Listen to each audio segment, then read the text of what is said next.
ትሁትና ትዕግስተኛ ሁን። በምድር ገጽ ላይ ከነበሩ ሰዎች ሁሉ ይልቅ እጅግ ትሁት የነበረው ነብዩ ሙሴን መስል። ሙሴ በምድር ላይ ካሉ ሰዎች ሁሉ ይልቅ እጅግ ትሁት ሰው ነበር። ዘኍልቍ ምዕራፍ 12 ከቁጥር 3።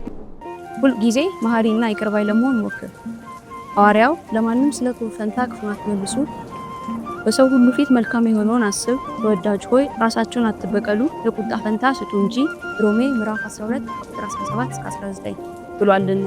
እንዲሁም ቁጣ ጊዜያዊ ስሜትንና ንዴትን እንድናስወግድ ክፉን በመልካም አሸነፍ እንጂ በክፉ አትሸነፍ ሮሜ ምዕራፍ 12 ከቁጥር 21 በማለት ይጠቅሳል።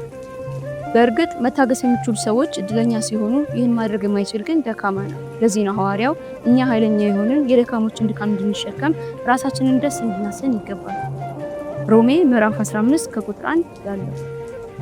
ሌሎች አንተ እንዳሰብካቸው ፍጹም ይስማሙ እንዲሆኑ አትፈልግ።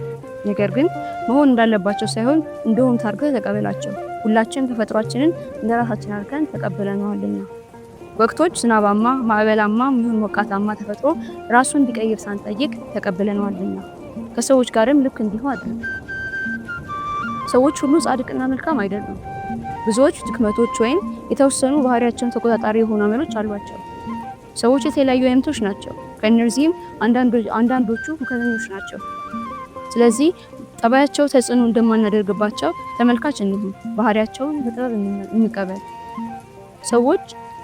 ሰዎች ሁሉ ጻድቅና መልካም አይደሉም። ብዙዎች ድክመቶች ወይም የተወሰኑ ባህሪያቸው ተቆጣጣሪ የሆኑ አመሎች አሏቸው። ሰዎች የተለያዩ አይነቶች ናቸው። ከእነዚህም አንዳንዶቹ ሁከተኞች ናቸው። ስለዚህ ጠባያቸው ላይ ተጽዕኖ እንደማናደርግ ተመልካች እንሁን። ባህሪያቸውን በጥበብ እንቀበል። አቡነ ሲኖዳ ሳልሳይ